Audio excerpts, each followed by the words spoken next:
اعوذ باللہ من الشیطان الرجیم، بسم اللہ الرحمن الرحیم۔ عزیزان محترم، سلام علیکم۔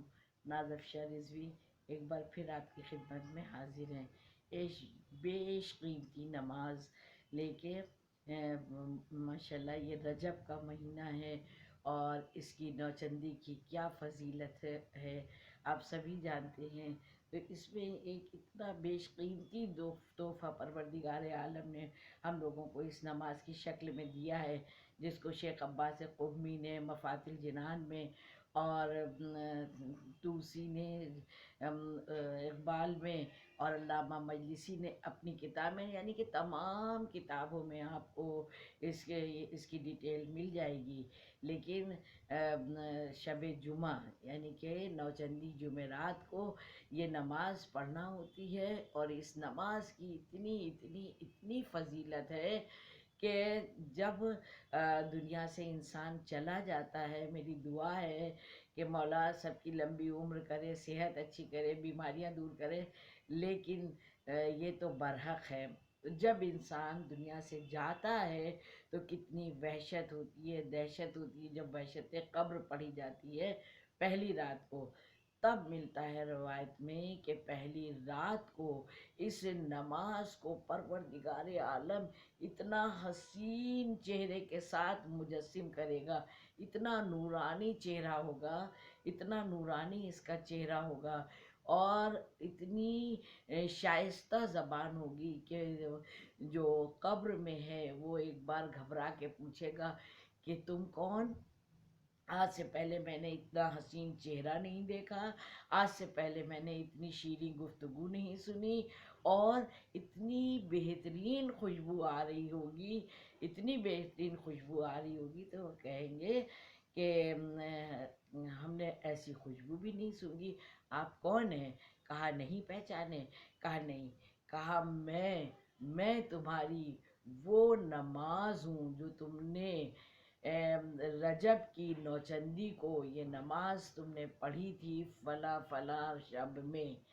تو میں پروردگار عالم کے حکم سے اس شکل میں آئی ہوں، تمہاری مونس اور مددگار بن کے۔ اب تم نہیں گھبرانا، اب تمہارے پاس خیر ہی خیر رہے گی، اب تم نہیں گھبرانا، میں تمہاری مونس اور مددگار ہوں۔ اور کب تک؟ جب تک سور پھونکا جائے گا، سور پھونکا جائے گا اس وقت تک میں سایہ فگن رہوں گی۔ تو اتنی فضیلت ہے، اور بھی تمام فضیلت ہے، لیکن خاص یہی بات ہے۔ تو ظاہر سی بات ہے جب اللہ کی طرف سے کوئی نماز ایسی بنا دی جائے گی، اتنی رحمتیں برکتیں لے کے خود آئے گی نماز، خود ہم سے کہے گی، تو اب باقی کیا بچتا ہے؟ تو آپ یہ بات کر لیتے ہیں کہ نماز جب اتنے بڑے بڑے تحفے ہوں تو پھر کیا چاہے ساری رات کوئی پڑھوا لے، ہوتا ہے نا اعمال پوری شب کے۔ تو 12 رکعت کی نماز ہے، 12 رکعت نماز ہے، اور دو دو کر کے پڑھنا، جو بھی نمازیں ہوتی ہیں یہ سنتی، سب دو دو کر کے نماز پڑھنا ہوتی ہے۔ تو اس میں پہلی رکعت میں بعد الحم کے 3 مرتبہ انا انزلنا کا سورہ پڑھنا ہے، اور انا انزلنا کا سورہ 3 بار جب پڑھ لے تو اس کے بعد 12 بار اور سورہ توحید کی تلاوت کرنا ہے، سورہ توحید کی تلاوت کرنا ہے۔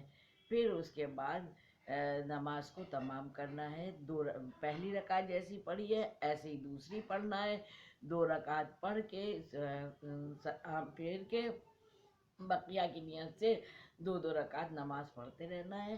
12 رکعت پوری، جب 12 رکعت مکمل ہو جائیں گی تو پھر اس کے بعد 70 بار کہنا ہے،